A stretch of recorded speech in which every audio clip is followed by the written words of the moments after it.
What's poppin', my Freeform Renegades? You are tuned into the Freeform Network. Thanks for joining us for another fun episode of Freeform Radio. I'm your host, Noel, with my co-host, as always, Daniel. Yes, sir, man. I just raced in, turned on the mic, and pressed play, and I'm here, man. There you go. We're happy to have you. And Andy. It's all good, Andy. We want to thank you guys for listening to us. This is probably the second episode of a New Year. Hope everybody had a good holiday, good Christmas, and want to wish everybody Happy New Year. Likewise, yes. And it's another nice day here in Chicago. It's actually not too cold for January. Kind of surprised about that. Right. But wherever you listeners are, we hope you're feeling good and relaxed. And we're going to just jump right into this one. And it looks like we're going to start it off here with Andy. Andy, I've seen this on here for months, and I just want to get to it right now because I'm so curious. The Fool on Hulu. Well, what is that about? So I watched The Fool on Hulu. It's a show about in California about like an outreach center, and about the main character is like this Mexican American guy, Chicano, and he has some problems that in our culture that they kind of talk about in the show, but also it has some other stuff, and it was good, and then like through the end it got kind of weird where they're trying to come up with money, and then like it wasn't too sitcom-y in the beginning, and then I think they were trying to find like an ending, some type of resolution for the end of the season, and it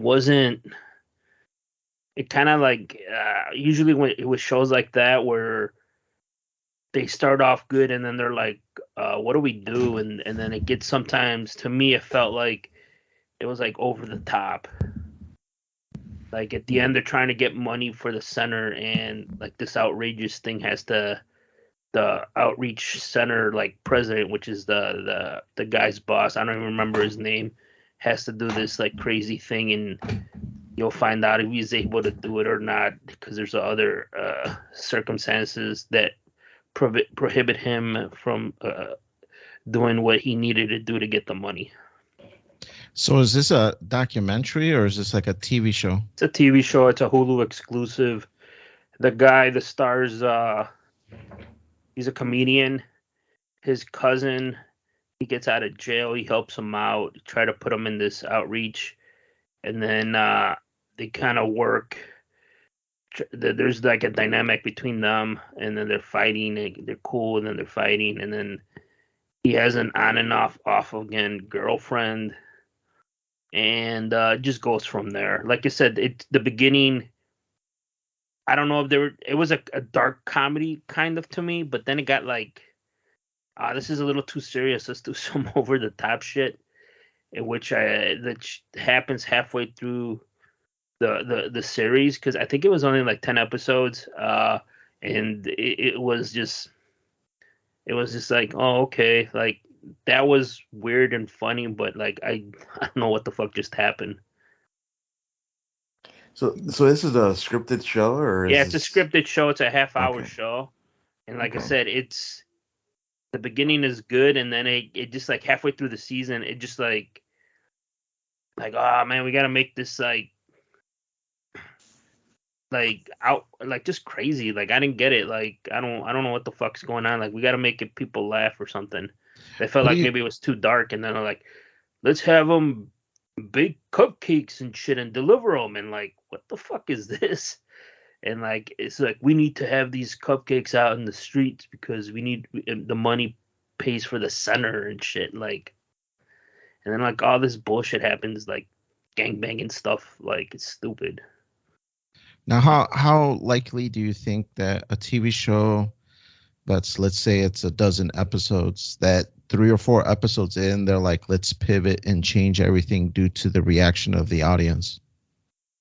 It happens all the time. On regular TV, used to happen all the time, except, like I said, this is Hulu. And I don't know if they do all this, they show it to people or something, like in Hulu, but... Oh, like a test audience? Yeah. They're like, this shit's weird, we don't get it. And then they're like, we gotta make it funnier, like the whole premise is about the main character, and like his personal life. He lives with his parents. You know, they have talks about like one of them, like in Mexican culture about padrinos, and like he's a padrino to one of his nephews, and they keep tell him you're his padrino. You need to talk to him about this. He's like, man, like you don't even you're not even Catholic anymore. You're like an atheist. Like I don't want to piss off mom. Like you just do it, and then like and then like the couple episodes down the road, like this they have this whole cupcake thing with cholos, and then they're fighting people on the street from like it's just like what the fuck. They have this kid dancing, like what the fuck is going on? And then there's like one of them, the guy that got out of jail is like, I'm gonna get my gang back together. One of them died of like diabetes. The other one's like, let's do it, but he's like all family and like he settled down. The other dude's like, my back hurts, dude. If I go out there fighting, I'm gonna throw out my back. And like, it's just like, what the fuck's going on here? Like, this is just like, just like let's just make it outrageous. I felt, and then like the premise to save the center at the end, like the last two episodes. I don't know if you want me to tell you, it's just like outrageous. I don't know, man. I know you say that TV shows pivot and change, but I think TV shows nowadays, at least, they film their whole arc of the season. So I could see a change mid-seasons, or not mid-seasons, but after a season's over. But in the middle of a season, I would think most of your story is done and filmed, and you're just editing and getting the episodes out. I'm pretty sure they wrote the whole season out. I mean, I'm assuming. Like, let me just tell you the ending. The outreach director, the governor of California came and he's trying to spread money around. So he's like, I'll give you the money if you fuck my wife. Like, I'll give you like $10 million, and I just want to watch. And he's just like, oh, what? And then he goes, I'm not going to do it. And everybody's like, you got to do it. And then the next episode, the final episode, he's like, oh, I could have fucked her. My dick was too big. She couldn't handle it. Like, what? He's like, my dick is too massive. She couldn't handle it. So we're not getting the money. And then they start selling the stuff from the outreach center. Like, what? What? So do you think somebody from the beginning they're having talks about padrinos and marriage or like relationship issues and shit, and then they lose the center because his dick is too big? That's so freaking bizarre, dude. I'm telling you, and that's why I'm like, I was laughing, but I'm like, well, what the fuck is this? Like what? His dick is too big? It's like they're making like a mockery of it, or like the show itself. And the president of the center is played by Michael Imperioli, the Chris from The Sopranos. Yeah, I was looking it up right now. I just saw him on the cast. I was like, oh shit! He's a Minister Payne. It says. Yeah, see, like look at his name. So yeah. that's why it's like, it was like somewhat like, it was like a dark comedy, I want to say. Like he had some issues, and then it turned into like I said, it's just like if I remember, his girlfriend was like, he's on a date and his ex-girlfriend's texting him, and they're like, he dumps his date to go be with his ex-girlfriend, which is like, okay, I kind of get that. And then there's like an episode they're trying to find her dog, and they like fuck up the whole house and going through the couch, and then the dog's like hiding under the bed or some goofy shit. Like, what the fuck just happened? Like it was just like, I mean, they're literally going through our own. I'm sorry, not a dog, a bunny. They're looking for a bunny, and then she's like they're tearing up the couches, fucking up the apartment, and then the bunny just comes out of a closet or it's under the bed or something. And they're just sitting there in like this messy house. And like the next episode, let's just never talk about this. Some TV shows are just bad, Andy. It's like it has nothing to do with script changes. Some are just bad writing. Well, again, the beginning, it was sensible and like dark humor, which I got, and then it just like the third or fourth episode. That's when I'm like, okay, like the ex-girlfriend takes his car or some shit. Like, I don't know. It was just like, oh, like she just decided to take the car. He's pissed off, so he has to find a way to work. Just like, and that's like the whole premise of the show. So it looks like it has 10 episodes, and then it got renewed for another Did it season. get renewed? Yeah, they did leave kind of a like the cliffhanger with the community center being shut down, and then I don't know when he's coming back. Or I'm sorry, if the show is gonna be renewed, it's still, I know there was kind of a cliffhanger there. Hopefully not. It doesn't sound that great. As I said, But like you crank them out and you're like, okay, and then like you're like pot committed, so I'm like, let me just watch right. it to the end, and I'm like, I don't know if I would watch season 2. Yeah, I've seen plenty of old bad TV shows where you're like, man, I'm pot committed. Might as well watch it to the end. Yeah, and then you get pissed off. You're like, I wasted some time on this garbage, you know? So I did with MacGyver. You ever seen that show? The old one or the new Old one? one, yeah.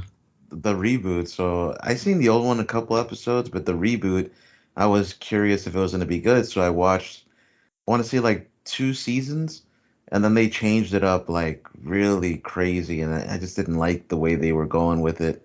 So I ended up stopping. I was like, I can't stick around. I think they did like another 2 seasons, and then they wrapped it up. Or got canceled. So yeah, I was gonna say, didn't that was on the CW, right? Yeah, I can't remember. Maybe can't remember where it was on. Yeah, it was a failed reboot essentially. Well, again, that's The Fool, which was an original show. It wasn't like some rehash or reboot. Like it's going on TV right now, and I'm just like, I'll give it a shot. I saw the trailer. It was like funny, and then like, okay, and like now they just rebooted. Like I know they rebooted, or I don't know what the story, but there's a new Walker Texas Ranger, right? Yeah, that hasn't been doing well either, man. They made a Magnum PI. They made a Hawaii Five-0. I mean, all those shows. I was reading that Magnum PI was on CBS, and then they got canceled, or they couldn't come up to a rights fee, and then they're moving it over to NBC. I don't know if they're bringing the whole cast or something. I don't know. It's just like, who the fuck? I mean, I remember seeing commercials for that show a couple of Super Bowls ago. I'm like, I didn't even know that show was still fucking on. The only reason it was weird because Magnum PI, the lead actor, was a Hispanic guy. Yeah, I was kind of curious from seeing that they came out with the new one to watch some of the old ones, but I couldn't find a good network to follow, at least none that I subscribe to see any. I think it's gonna end up on Peacock. So if you got that, because it was on, that's who owns it, Universal or Comcast, or whatever. And then, so yeah, I mean, let us know what you guys watch. ffnquestions@gmail.com. If once you're committed, do you watch it to the end, or you just give up on it and start watching another bad show? Hey, Andy, I was gonna ask you, I mean, offline or online, what's the deal with Vince McMahon? What is he doing? Is he coming back? I read something online this morning that he's jumping back onto the board. I thought he was in the middle of a sex scandal. Yeah, I was gonna bring it up one of the future shows, but the quick gist of it is he's not gonna run the day-to-day, but he's still a majority stockholder of the shares that matter. Okay. And he came back and brought 2 board members that are gonna work with him or whatever, people that used to work in WWE. And when he came back, one of them resigned immediately, and then the other 2 like got replaced. So he has like the 3 votes out of the 5 or something to do whatever he wants, because basically he said he's coming back to sell the company.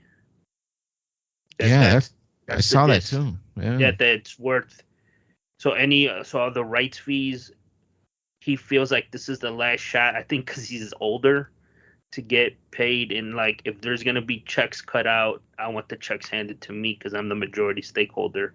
So right now, I was reading that WWE's evaluation is over $5 billion. So he's expected, and the big three, the early reports is Comcast or Universal. Um, uh, Netflix is in the mix, Amazon, and the other one is supposedly Fox, but they don't really have a streaming platform. And the other word is a dark horse is Prime because they just put money for football. And they're like, if we're gonna get paid, this amount for the rights, well, fuck it, let's just buy the whole thing and just we manage it all. Because they're even saying ESPN might be in the mix or Disney Hulu because they got they got the UFC, and they could just throw it in with ESPN Plus. Wow, man, crazy. I never thought I would see Vince McMahon on TV anymore. I thought he was just gonna go into obscurity and never come back and just kind of. He said that he's not gonna interfere with creative. He's just gonna handle this negotiation for the final say on the rights and leading to the sale of the company. Right. I figured he would still be somewhere doing something in WWE, but be so silent that 5 years from now you'd be like, man, did Vince McMahon die? Is he still there? Like that kind of obscurity where he's just not even seen or heard anywhere. Well, that's why what I read so far is like his daughter Stephanie's co-CEO with that Khan guy. He's the other half of the CEO, and they specifically bought that guy to prepare the company to be sold. So now it's finally gonna be here, and the guy fired those two people on the board that McMahon brought back, the Barrios and that lady. So I was thinking, like, damn, is Vince McMahon gonna do like some fucking sneaky double trick, trick them and like, I'm fucking firing you, and like some shit like that. So I'm never selling this company or something. And then, or if he sells it, he's gonna give he's gonna not leave his kids anything. Yeah, that to me was my gut when I saw that this morning. I'm like, I wonder if he's mad at Stephanie and Triple H, and he's just like, you're ruining my company. You're all fired. I'm coming back. Real quick, everybody on Twitter, the Twitterverse, the IWC Internet Wrestling Committee was putting that promo where it's like, if I can't have the WWE, I'm going to destroy it from within, and then he brings back the NWO. Everybody was posting that on Twitter and shit. It was like hilarious, but we'll see. But $5 billion for a company at one point. I mean, the stock, I'm pissed because I remember the stock early last year was hovering around $40, 45, and on Friday the stock jumped 20%. I was like at 90 or 89, and I'm like fucking pissed I didn't buy some. Because I'm like, I don't know, it's kind of weird. I mean, it's kind of weird what their model is right now. All they do is just the streaming rights. But I don't know. It was just, I'm pissed that I could have made some fucking money. Right. But let's plow ahead here. I see Danny. I don't think Danny cares, but I did read this. I don't know if it's effective now, but Portillo's is who doesn't like a nice beef, right? Their massive drive-through line that, I don't know, the one by our houses, even at my old house, was just massive. That was long. They were going cashless. I don't think it's that big of a deal, but I'm pretty sure it's a safety thing now, or it's easier, it's quicker for them. What do you think, Danny? Are you still going to be going to Portillo's and you're going to be waving a 20 in their face?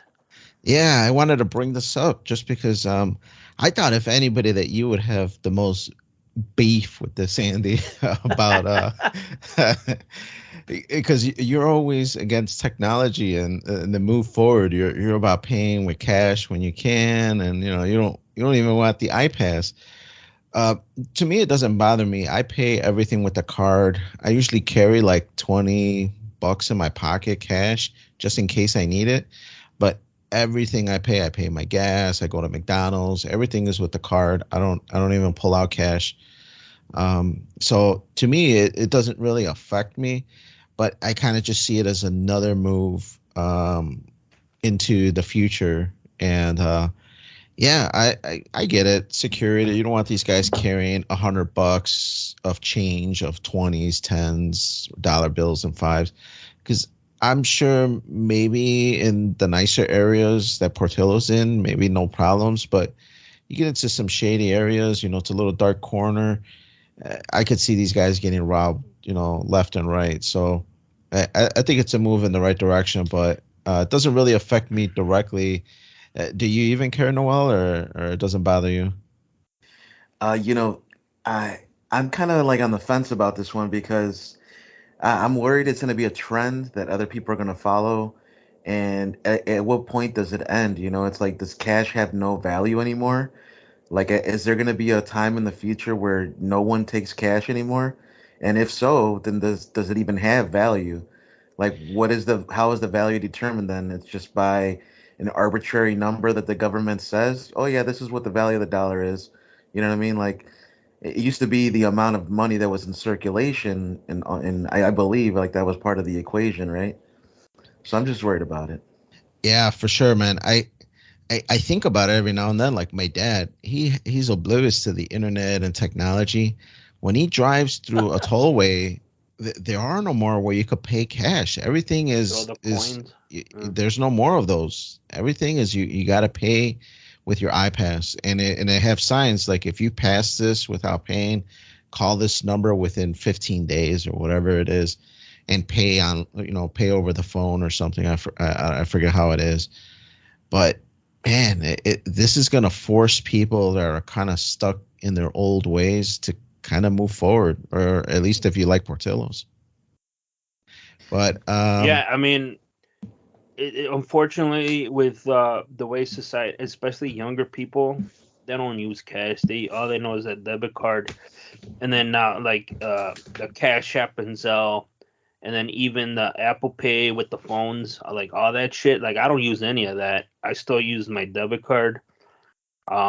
But I have in my past where my card got copied at restaurants, but they've gotten better with that technology, and that's why I thought for sure like the cryptocurrencies would make more of an impact.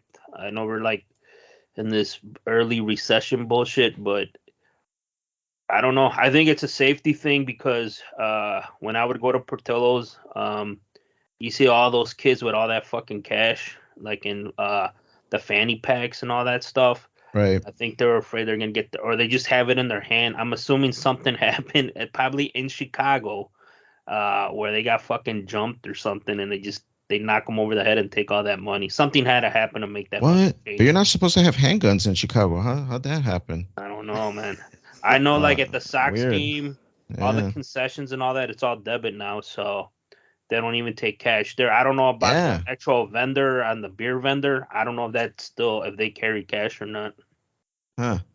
Yeah, I did notice that. It kind of goes into the next thing I was going to talk about. I went to a basketball game recently, and yeah, you're right, man. All the vendors, there was no cash. When I went to go buy Junior like a mini basketball. Everything was card only, no cash.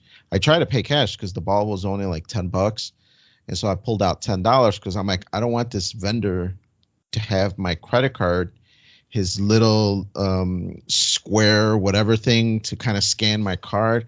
I don't want it to be hacked or something and I lose my credit card information. So I'm like, let me pay cash here because I don't trust it. And the guy's like, no, I don't take cash. And I'm just like, this sucks, man. Usually, I know I just said previously I pay everything with a card, but like if I'm in the mall and there's a kiosk guy in the middle that he's selling like, junk stuff, I'm not going to pay with my credit card because I don't know what this guy's security is. Is this guy, over a Wi-Fi signal and somebody's just scanning this guy's, credit card scanner? So for places like that, I like to play cash. So I hope to Noel's comment, I hope this isn't the grander future because I still want to pay cash in certain spots, man. I don't want That's to pay left. with card everywhere. All that's left to say, hey, do you take traveler's checks? But yeah, going into my next thing, man, I went to a basketball game. Junior got into basketball a lot over the fall. This is a couple months ago that I went, but he got really into basketball. I think his friends in high school really dig it. So he's just like, Dad, I want to go to a basketball game. And I'm like, all right, I'll take you somewhere. Maybe we'll see some Chicago Bulls. So he got really excited. But do you know how much Bulls tickets are, man? They're like $100. It's like ridiculous, man. Insane, dude. The So Chicago Bulls at the United Center. yeah. Oh, you So still got to pay for parking, man. yeah, and then parking, I bet you that's another 40, $50. So I'm just like, and then I could just envision beer, $10, nachos, fries, popcorn, and all this other junk. So needless to say, I went somewhere else. I went to the minor league of the Bulls, which is the Windy City Bulls, which is here right in Hoffman Estates, so it's not too far from my house. So we ended up going to there. Pricing for tickets were a lot cheaper. I still had to pay concession stand, for nachos, hamburgers, hot dogs, and usual stuff, people do when they go out. But it was a lot more reasonable, and the game wasn't half bad. I mean, it almost seemed like everybody wanted to be the next Steph Curry because there was like 3-pointers by everybody. Even the center was throwing 3-pointers up. And I was just like, I don't know what the hell's going on. I'm like, doesn't anybody drive to the basket? Yeah, like, does anybody run the triangle up in this Right. motherfucker? Really. But it was a good time. The stadium is kind of small. It kind of gives you like that high school all-state arena kind of vibe where you're really close to the floor. So it was really cool. It seemed like a step in between, kind of like the Chicago Wolves would be for hockey kind of thing. And Junior still had a good time. He was a little disappointed that when we got there, he's just like, these are the Chicago Bulls. And I'm like, nah, buddy, these are the minor leagues for the Chicago Bulls. These guys might be future Chicago Bull players, but the way these guys were playing, I don't know if any of them will actually make it onto a Chicago Bulls court. But it was a good time. When was the last time you guys went out to like a sporting events? Yeah, it's been a while for me, man. I want to say I saw. I mean, a lot of the sporting events I went because you took me growing up.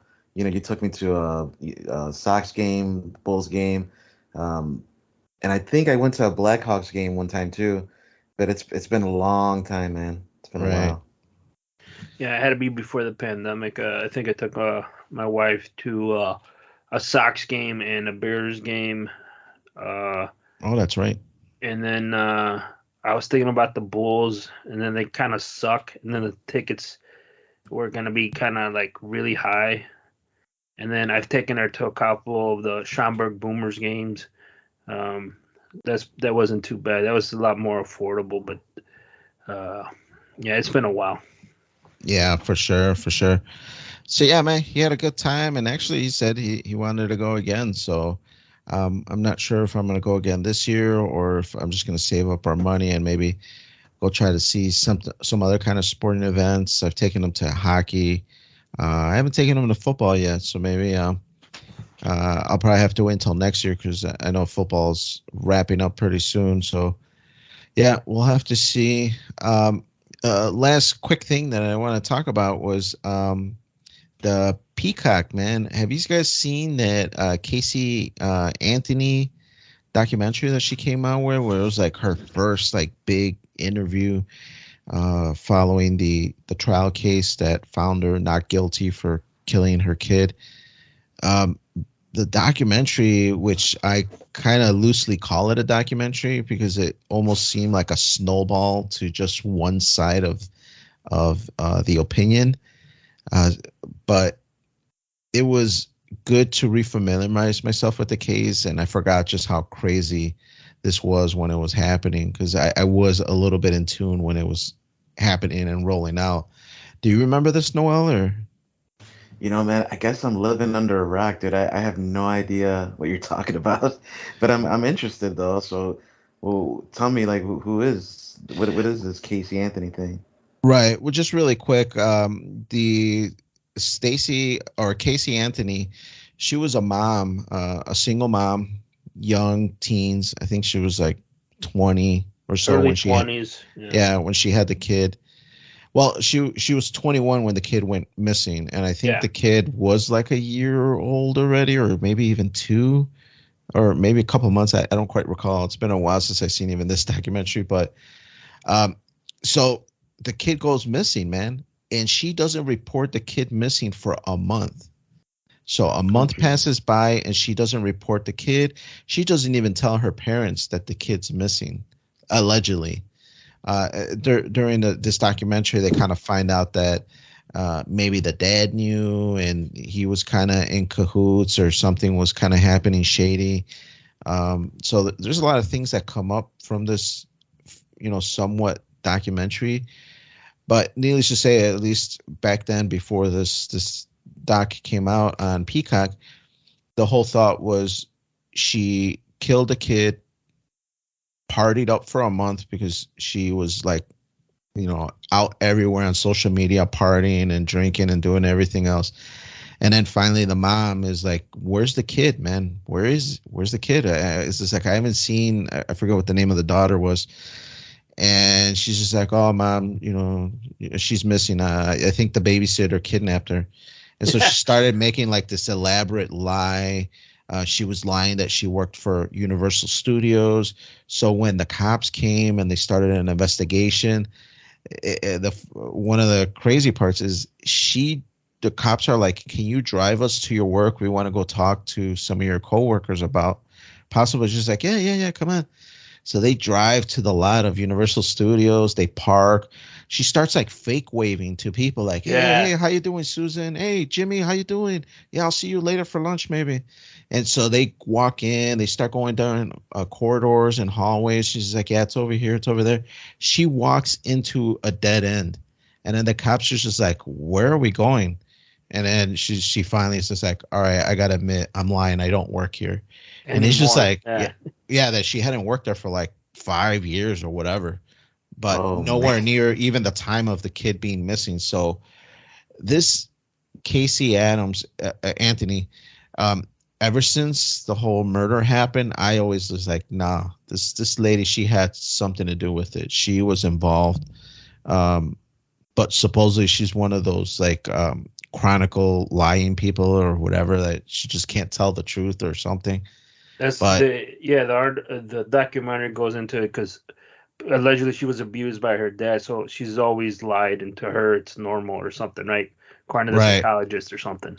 I mean, my dad gave me ass whoopings, but I'm no liar. I tell the truth still, so I don't understand either. I But mean, just think about it, then. If your kid, I don't care how old you are. I mean, I don't know, maybe, but if the kid's missing or allegedly, and you don't know for a month, I think I'd be fucking pulling my hair. I'll be doing everything to find my kid. And now that I'm a parent, so that's like the first thing that like this is like she's fucking nuts. And then the second while she was just partying and juking dudes and even they had friends that she was partying with. Like, yeah, we were like, "How's the baby?" And she's like, "Oh, fine." Like she just like dismissed it, right? right, yeah, she And it turned was like, 21 yeah, while the supposed kidnapping had happened, and she was out partying. She was out partying, and she's just like, "Well, I turned 21, so I went to go celebrate with my friends." It's just like that's the whole time that your kid was missing that you didn't and she even got a report him. tattoo after that, Yeah, that was right? the other thing. She got a tattoo that said something like "perfect life" or I forgot what she. Yeah, something like that. I was just like, man, this chick is crazy, man. But I guess the last little tidbit about the documentary, I don't like stuff like this because it is skewed all one way. The only good part about this documentary that they did do is they did bring a few people that had opposite thoughts that thought Casey had involvement with the kid being kidnapped or involvement with Casey Adams killing the kid or doing something bad, and they did bring on a few people like that, but the documentary the whole time just kept like picking at it. Oh, well, you said that you believe that she did it because of XYZ. Well, what about this? What do you think about that? And then finally, these dumb idiots that were just like, well, I guess that could be true. Maybe she did do it. And then there was even one guy that was just like, oh my God, you're right. Maybe Yeah. she. Yeah, I was just like, dude, what the hell is going on, man? Like, real quick, like that, and then the cop, the two investigators, right? I think one of them appeared. Right. The other guy didn't want nothing to do with it. They just kept catching her and lie after lie and after lie. Like, they knew she wasn't being straight up with them. So, it was just like, what the fuck? And then the interview with the dad, this is where I was like doing whatever he wanted, right? When she's in prison or whatever. And like, that was kind of fucking strange, but I mean, she got off because she had a really good fucking lawyer. Yeah, They a did lawyer some that. ability, and he got him enough. But he didn't come out. Everybody else did. But the lead guy, that Cuban guy or whatever, he didn't appear in the documentary. But all the other lawyers did. You know why he didn't appear? Because the documentary didn't make mention of it. But while it was happening, I remember that he was getting blowjobs from Casey What? while the case was going on. Yeah, one of the case lawyers caught them, and then that the lawyer, because it was like another guy, and the guy lawyer, he was just like, "Oh man, this is how we're working out our payment plan or some shit." No. Dude, I am serious. Google it. And I, even after the documentary was over, and I told Alana, I'm like, damn, they didn't mention anything about her sleeping with her lawyer.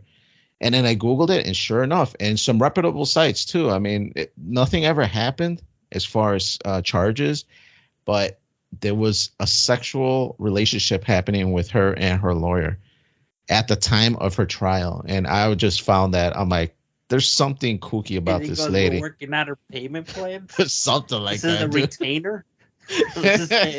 Like what? I didn't hear that. Dude, now I gotta Google this after the fucking show. Right. But guys, jumping into switching gears here, let's go into Noel. Maybe because of the Portillo's thing, this is another way to combat all this craziness. Assault guns and mags banned in Illinois. Noel, what's the latest on that? Oh man, so just a couple of days ago, I saw on YouTube there was a couple of YouTubers that cover Second Amendment rights and all that, and it came around to the topic of Illinois and how Governor J.B. Pritzker was like gunning for this new law to be passed. Literally.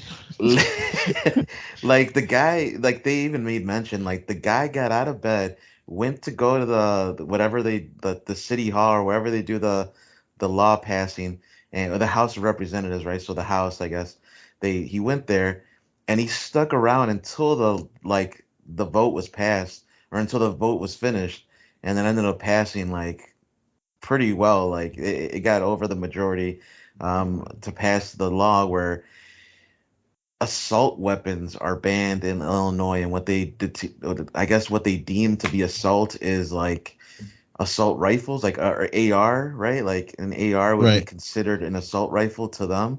But it's just so generic, the term, that it's really like a lot of people are saying it's unconstitutional. And the thing is, California has laws that are similar, but even though people fight it, they have lawsuits against the state, it still takes forever and a half to get any resolution. So they're saying that Illinois, it's going to be difficult, but people still need to fight this because although there will be like a grandfather clause, people that already have AR-15s, they'll be okay. Essentially, once this is passed, nobody can buy a new AR-15 or similar style weapon in Right. Illinois. There's also going to be a mag ban for anything over 10. So only 10 bullets can be per magazine. People refer to it as clips On as well. assault rifles. I mean, I So on guess like handguns, what? the average person, their magazine can't be more than I think it's 10, and then anything above that, only security or police officers. So there's already something like that in the law for handguns. So I'm assuming I didn't get the full details, but I know for assault rifles or whatever, anything above 12 they want to ban. But I don't know what the fuck that meant. I mean, it was pretty vague. I glanced over it. Yeah, I don't know if you guys remember, but when I think I brought it up in the podcast when we were gun shopping and we were going looking around, there was a guy picking up an AR-15 right there. He had it. He's just like, all right, it finally came in, and he was kind of inspecting it with the guy. And I was over here doing my thing, but I glanced over and I was just like, wow, man, people actually buy these things. I'm like, man, I never seen it like live in person, but yeah, people buy them, man. Yeah, I mean it's a pretty good gun. And, I mean, people love it. People use it for hunting and stuff, and it's a protection, man. All I know is certain parts of the country. I mean, you need it, man. You need some type of protection depending on where you live. I know every community is different, but the problem with some of the laws lately in Illinois, especially with Pritzker, is they're kind of vague and they do seem unconstitutional. Something like with the Safety Act, a lot of that stuff, they went through it. A lot of lawyers, and they did find out that I know one of them, the cash bond thing that everybody was worried about. They did find out that this is kind of fucked up, and made it unconstitutional. And they're reviewing that, and then now with this. It's funny how they passed it like right after New Year, right? And then like I was reading some, like it was kind of vague. Like I didn't really understand what they're really banning. They just said banning the rifles, banning assault rifle, banning assault weapons, right? And like that's pretty fucking vague. Well, what do they consider an assault weapon? And then the magazines, it was 12. That's how I said. Like magazines, 12 or over are going to be unavailable. Like what? Like I don't know. I guess, yeah. We have to buy like just a bunch of magazines with 10 bullets and then just find a way to quick draw and quick reload, like it's some Call of Duty video game. But yeah, like I said, it's I'm pretty sure it's gonna be fought. There's gonna be people. I got some emails from the NRA and stuff, but like I said, I haven't really looked into it because it's Illinois. Everything's governed by Northern Illinois and like fuck everybody else. So it's gonna be interesting what they do. Or I know it's gonna get challenged hard, so we'll see what happens. Yeah, man, I am a little concerned about it, especially because I was considering finally getting my first firearm, and I'm thinking I'm still gonna do it. But I'm kind of curious as to if this law is gonna lead to maybe further bans, and it's just the beginning, and I'm hoping it's not. We'll see what happens.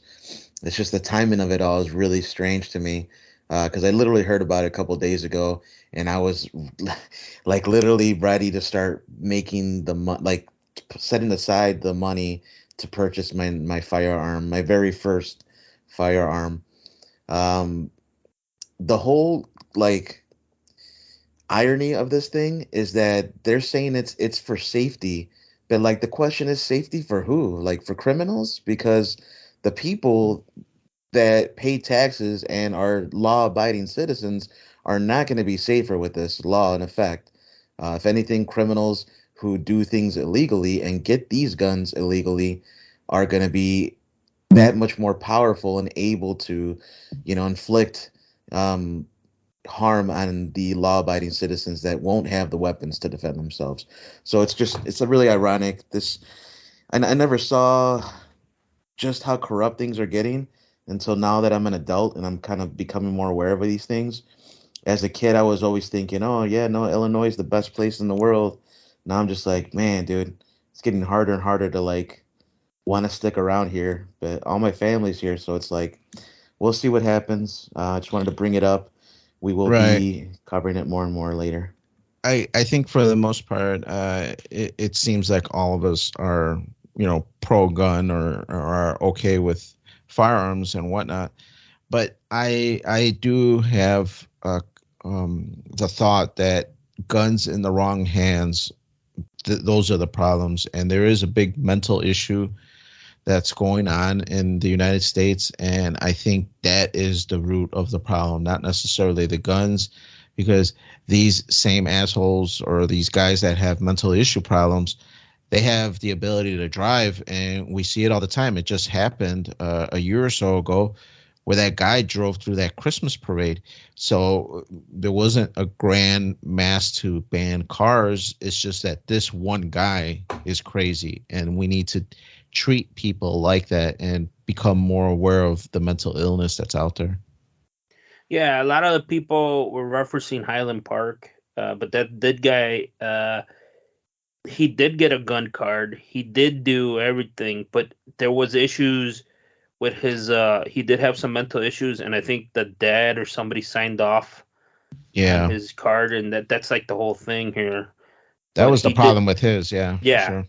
So I mean, I don't know. It's people who want to get guns are gonna get guns if it's legal or not, and that's not an issue. But I mean that is an issue. But with when they pass stuff like this, it just makes it harder for the law-abiding citizen to get a gun. When you read about what happens with these mass shootings, uh, they're just like, oh, they just went and bought a gun. They always try to. The funny thing is, they see where he got the gun, and then 9 out of 10 times it's not legal. They just get it from somewhere on the street or something, and then you find out they have mental issues or they struggled with depression and all that, or they're taking these crazy medications, and then like that causes all these issues.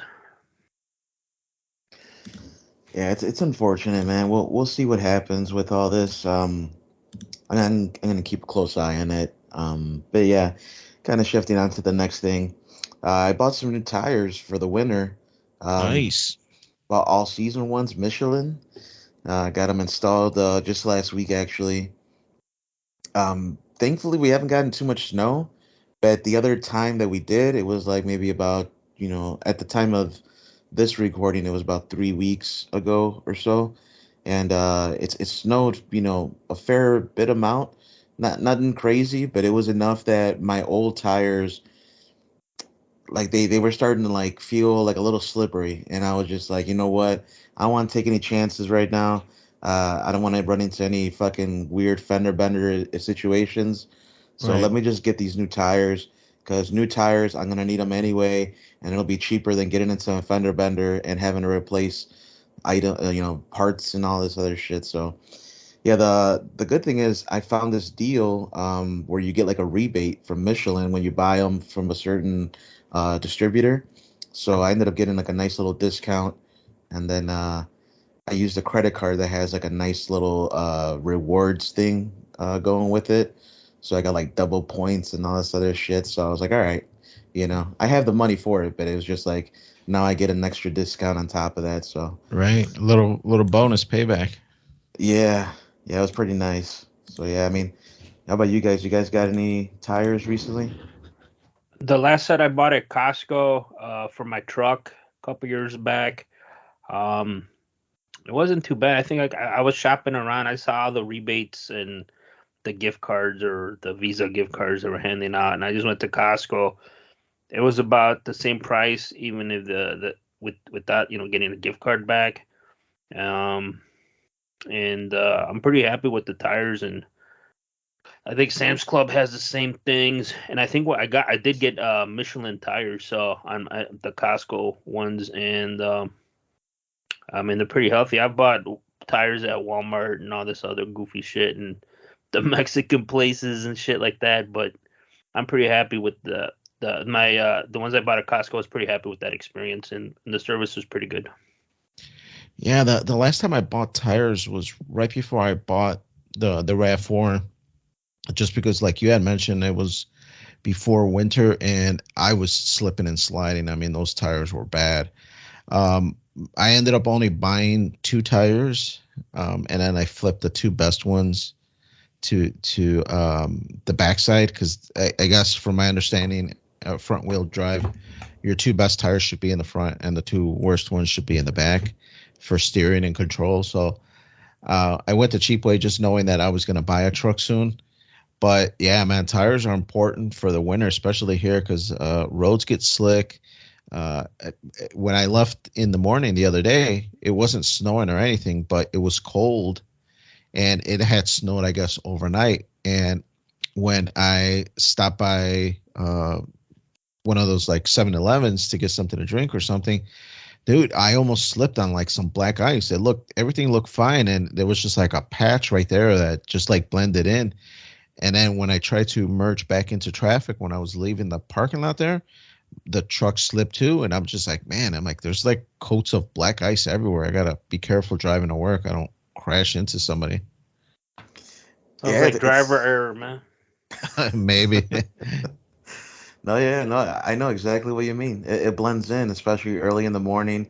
It's still kind of dark. You really can't see that well, and it's just yeah, it blends into the asphalt, and it's a scary thing. I mean, we're good drivers though. I'd imagine all three of us. Living in Chicago kind of like forces you to be a cautious driver in the Right. winter. So I think for the most part, like we're gonna be fine, even with tires that are like slightly compromised. But yeah, it's good to just be safer than sorry. Because then I've actually had an issue with a fender bender in the winter where my car didn't brake as fast, and that's part of it too. It's not just the handling. That's not the only reason I got the tires. I got it because to brake good, or to brake efficiently, you need good tires as well. And I noticed with these new tires, I'm braking a lot sooner, a lot easier. Like it's no more sliding, none of that. So, knock on wood that we don't get any more snow. But if we do, I think I'm gonna be pretty good. Oh, cool, man. Yeah, especially if you're planning to keep the car for a little longer. Definitely good tires will get you through the winter, so you don't have to white knuckle it as much.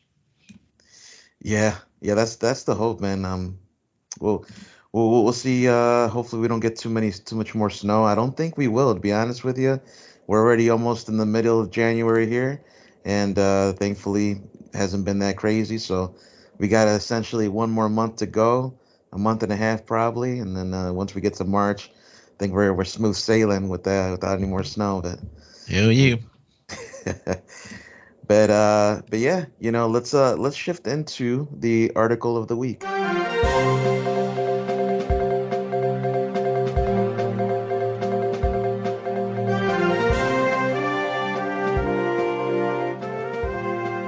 Okay, so we have an article here from Live Science. It's actually a news site that I've been going to recently, kind of like when things get quiet, and I have time to kind of just, sit back and read some articles. I'll stop by on this website. It's pretty decent. It's got a lot of interesting articles on here. And this one I came across thought would be a good topic to bring up. And it's titled, How Does Music Affect Your Brain? And it was published by Bex Shepard. And so, yeah, just quickly, this is kind of a longer article, so I'm not going to go into super detail here. I'm going to put the link for our readers and viewers to go ahead and take a look on their own, but I'm going to kind of just go over the big points here. And it says here, along with triggering a release of feel-good dopamine, the hormone, the feel-good hormone, science has shown that listening to music may boost our cognitive function, potentially relieving symptoms of anxiety and stress. It helps us stay focused, and it says it's no wonder why many of us choose to listen to music before, during, and after workouts. And so, I was thinking about this because when I do work out and I listen to certain music, I find that I like a specific type of music for working out because it helps me get into that, rhythm, that tempo. I usually listen to like music that has a faster beat or a harder beat. And yeah, so the article here, it goes into cognitive performance, and it tells about studies that was done. 2010 study in perceptual and motor skills found that music may be able to improve our cognitive function outside the context of memory tasks. The experiment, which tasked 56 male and female university students with completing a linguistic and spatial processing task while listening to 10 excerpts of Mozart symphonies, found that background music was linked to an increase in the speed of spatial processing, or how fast we recognize the shapes, patterns, and the positions of objects, as well as the accuracy of linguistic processing, which is our ability to process words. So that is pretty interesting. It also talks about how anxiety and depression is affected. It gives another study that was a published study in 2017 in the Journal of Frontiers in Psychology that music may be beneficial in reducing symptoms of depression. and 26 out of 28 studies analyzed, there was a significant reduction in depression levels over time in the groups that listened to music compared to the control groups that didn't. And in particular, older individuals without a specific condition showed improvements when they listened to music or participated in music therapy. So, that seems pretty interesting as well. Talks about stress. Prolonged periods of stress can wreak havoc on the body, but like yoga, meditation, and exercise, experts say that listening to music can also lower physical and psychological stress. It goes into another study, and then it talks about dopamine production, and finally, it actually does give another side of the coin here. It talks about the negative effects of music. At the very end, it talks about a study in 2019 published in the Psychology of Music. Researchers found that 17% of all participants taking part in the experiment reported feeling sadder as a consequence of listening to sad music when they were already feeling like pretty low. However, 74% of participants that were not saddened by sad music. So it seems like depending on who you are and how you process things and what state of mind you're in, uh, listening to certain type of music might enhance that feeling, whether it be positive or negative. So if you're in a negative state of mind and you listen to negative music, it'll only amplify that, it looks like. But that's pretty much sums up the article here. Feel free to read it at your leisure. And now I'm gonna get it over to you guys. What do you guys think about this article and just music in general? How does it affect you guys? Man, I thought this article was fascinating. I totally agree with a lot of the points here. It's music is or at least in my life, it is a key thing to my mood. If I'm in a good mood and I listen to cheerful music, if I'm kind of in a bun mood and I hear like stuff like Nirvana, like they mentioned in this article, stuff like that, that's kind of depressing. It keeps me in that same rut. Working out, you want to hear that fast pace, music, something with a fast beat. You want to hear that, the eye of the tiger kind of stuff when you're working out. And then when you're chilling out, you're kind of working, you want to hear some, instrumental classical music, some kick back light music. So it totally jives. I mentioned this to Noel earlier, or to Junior earlier, because I told him we were going to be talking about this, and he agreed. He's just like, yeah, music affects the way you perceive, yourself. You kind of go with the feeling from the music. So I think a lot of this article holds true. Yeah, I mean, my personal experience too. There's certain types of music where I can relax, um, and then there's music where, yeah, like it can make you emotional or keep you down in that, like you said, depression. Certain music where you're just like, fuck it. That the some of that '90s grunge and alternative music can make you do that. It was so it could be dark sometimes. And then there's like stuff where, like, during the pandemic, I found all these channels on YouTube that played like jazz and stuff. It was like weird. It was like I was just there listening and then like having like a cocktail and just they would play like just smooth jazz and shit. And like me and my wife would just sit there and just talk like low, not like just have a conversation and that be in the background. And it was pretty relaxing, especially early in the pandemic when we were in lockdown. And it was just like it helped us out a lot during the pandemic. Right, all that anxiety, kind of chill out. Yeah, and then like I found this channel. It was called like Starbucks Jazz, which was fucking weird, and that had like a lot of good, like just constant, like just really good, nothing crazy. I mean, I don't know if it was jazz, but it was like you hear the saxophone and trumpets and shit, and it was just like very laid back and chill, and that helped me out a lot.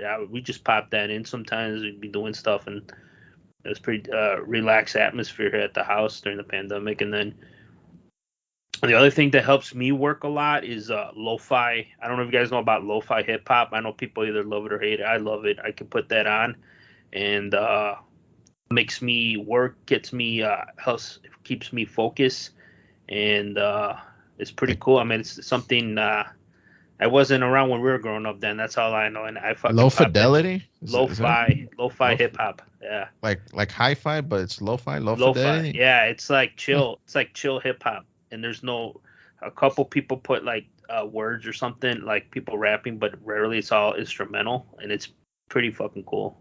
Oh, well, interesting. What about when you hear like "Let the Bodies Hit the Floor"? What kind of Yeah, moods that get you in, Andy? yeah, like if you listen to like Limp Bizkit, like and like that, but let the bodies hit the floor. Corn, like that's not no chill shit. That shit gets you worked up.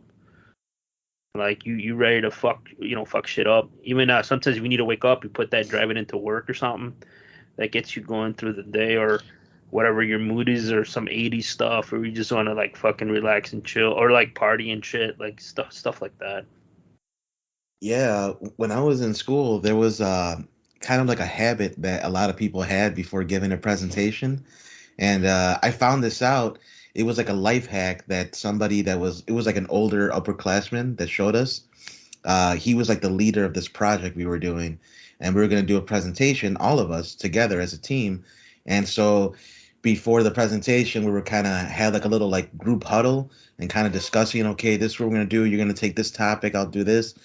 And then he's like, "All right, guys, we're gonna prepare before we go into battle here." He was one of those guys that like love like Dungeons and Dragons, like those tabletop games and shit. So this guy, he had like this certain way of doing things that was like it's kind of quirky, but also it worked. It worked. And he's like, "Okay, guys, we're gonna go into battle and do this and this." And I'm like, "Oh, okay, all right." I'm just ready, preparing my notes. He's like, "All right, before we go in there, we're gonna listen to this song and get ready." And he puts on like this fucking heavy metal, some hardcore like screaming shit, and he's just bobbing his head like he's in a fucking Thrasher video. And Wow. I'm like, "Oh shit, okay, all right." My heart starts like racing. I'm like, "Oh shit, okay, I feel it. Let's go." And then we go in there all pumped up, and we get like the best presentation of our lives, dude.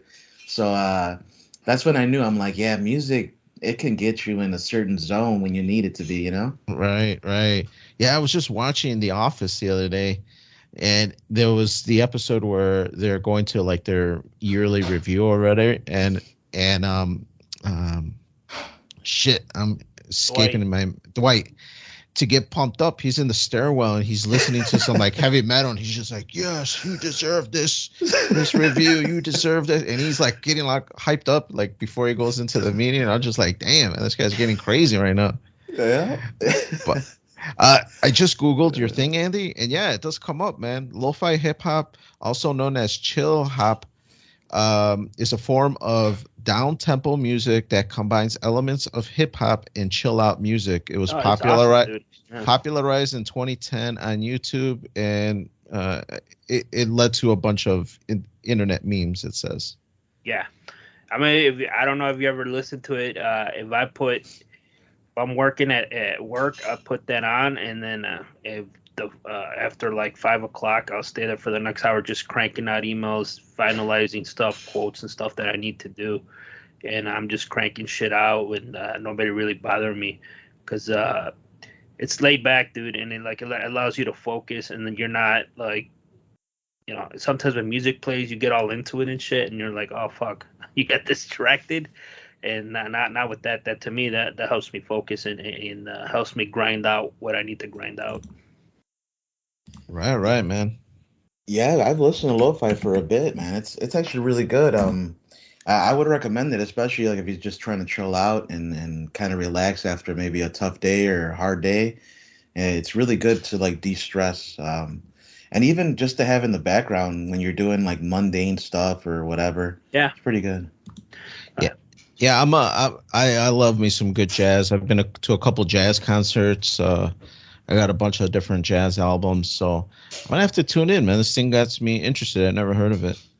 There's two channels I like. The most popular one is the girl with the cat one. That's always live on YouTube. It's like super popular, and then there's like four other ones, but that one, and I have another one that I like. Just I subscribe to them. I mean, but they're always live. They're always on. So it's I'll forward you the links, and I mean, whatever you guys listen to us, whatever you guys listen to, send us at ffnquestions@gmail.com. I'm pretty sure there's shit on Spotify and all the streaming music ones. I know there are some of those out there too, but I just go to YouTube because I'm cheap. It's not the one with the guy in a bathrobe that he starts doing like a beatbox thing, No, that guy has his own following. I know what you're talking about, dude. Yeah, right? the guy with the Is mustache that weird, and dude? glasses. Yeah. He's like, Dude. isn't it like a song called like "Wake Up in the Morning" or like "Alarm" or something? And he just Dude, makes his own weird beat and shit. Yeah, he's doing it Hey. like live right in front of. it is so weird. There was a minute that I was listening to it until it got like really, really weird, and I'm just like, I can't listen to this guy anymore. But there was some of it that was really fascinating because he was just making music there live, like making different beats and putting the different parts of constructing the music together right there in front of you, and then he'd just start, singing and dancing, and he's like in a bathrobe, and I'm like, what the hell is going on, man? There's one Oh, before the pandemic. He's doing like a concert like at a brewery, and this is where I got introduced to him. And he's making this song, and people are getting into it. And then he just starts in chorus going, "Let me in, I'm trying to fuck," and people are just fucking like turn around like, what the hell? And then he does this beat, and he's getting all into the song, and people are just staring at him like, what the fuck are we listening to? And he's like, and then during the pandemic, he got into all that like I'm in the robe shit, right? Just early, just mixing up beats and singing and shit. But yeah, man, I think this article is spot on. Music can affect you in all types of ways. Usually, I'm a big podcaster and I like to listen to music. But if other people are in the car with me and we're driving to visit the family, then I try to put on some chill music or something to get us pumped up. If we're gonna go out clubbing or something, you put on that kind of music to kind of get you in the vibe and get you going. So I totally dig what this article is saying. Yeah, absolutely. Like I said, it's obviously music has always been it's a part of it, and it's a mood changer without a doubt to anybody, and so yeah, it is what it is, and it definitely, music influences our lives. Like I always say the joke when I was dating before I met my wife, and I was on these dating profiles, all these women would put like, "Oh, you must love music. I'm really into music." Well, who the fuck isn't into music? You must be some weirdo if you're not. And like that can't be one of your to me like one of your traits. And Right. I was just like to me I was like whatever, man. Like you guys are. Those I'm are just those being are an what we asshole. call music snobs, Andy. Yeah, I love all sorts of music. I'm like, do you like country? No, then you're fucking lying. I don't want to date you. Or people that think they're this band they listen to, they're the only ones that listen to it because they're cool and everybody else is listening to mainstream music. Yeah, exactly. It's just everybody likes what they like. I know you, Dan, you always listen to some weird shit, and I'm like, man, Danny Right. got some balls just to be listening to shit. And so that allowed me to, when we were younger, I'm like, fuck it, I'll listen what the fuck I want to listen to. And but you were like one of those guys that I'm like, why the fuck are you listening to this? You're like, I like it. Or like, Right. I want to go see jazz, or you're listening to some lady that plays the piano, some blonde chick too. Yeah. My wife took me to her concert once. Yeah. Who is that? Diana Krall. Yeah, I remember you were telling me, and I'm like, what the fuck? You're like, Yeah. she's not that bad. Yeah, I've gone to a few different concerts. The real good one that happened was with Dave Koz.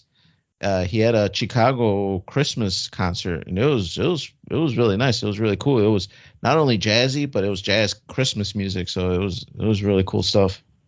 I went to a Hans Zimmer concert at the Allstate Arena. I want to say it was maybe like almost 10 years ago. Man, it was such a good experience, dude. If you ever get a chance, our listeners listening out there, go to a orchestra concert whenever you have a chance. It's seriously, it's gonna change your life. Like it was such a cool experience, and they had Right. like a light show and everything, and you really get involved into it. Hans Zimmer, for anyone who doesn't know, he's like a very famous musical composer. He did a bunch of different soundtracks for a lot of popular movies, and so that was really cool to experience. Yeah, I went to an orchestra thing for Sleeping Beauty, and man, it was really cool. It was real, even though they just had people dancing like the flamingo shit up there and the stage, which I don't really dig too much. But the music, dude, it it got you invested into what was going on, and it was just like, wow, man, this is totally awesome. It was kind of like uh, what the hell's the guy from Star Wars that created that instrumental music? Williams, yeah. It's like that, man, where the music, if you were to change that to something else, it wouldn't have been the same movie. It would have given you a different impact, and that just shows you the power of music. For sure. All right, guys, we gotta get out of here. We know this podcast episode changed your life, but we want to thank you for listening. Remember to follow Freeform Network at Twitter on the Freeform Network. Send your questions and suggestions to ffnquestions@gmail.com. Let us know how music impacts you, or what do you do, or even the great songs that you put on for romance in the bedroom.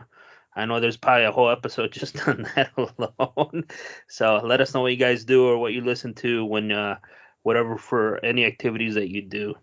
Don't forget to check out our new forced revamp of the webpage at freeformnetwork.podbean.com.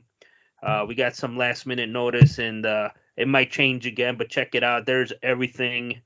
All our shows are on their archives and all the links and how to reach us and everything. So check out that website. We would appreciate it. And whatever you do, that platform you listen to, iTunes, YouTube, Stitcher, Podbean, Spotify, iHeart, I don't know. There's so many now.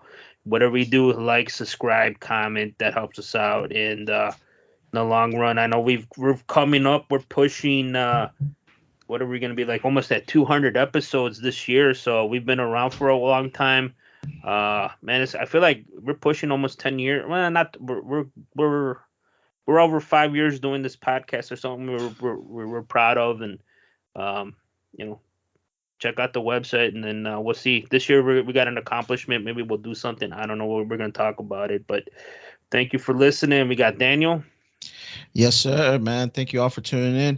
And great article from Live Science or Live Science. Huh? Which one? I don't know. I think it's Live Science, man. I think. But you let us know. We got Noel. Hey, everybody. Thank you for being our loyal listeners, and we appreciate you.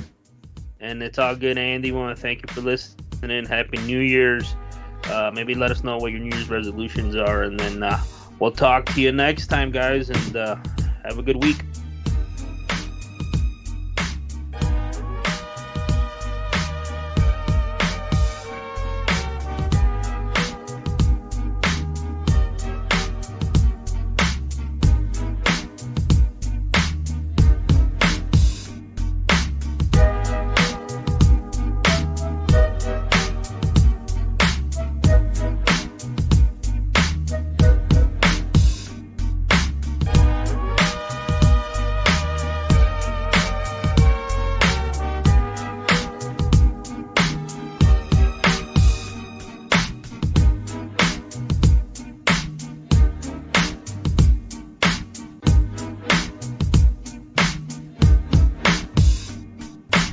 That was cool, Dad.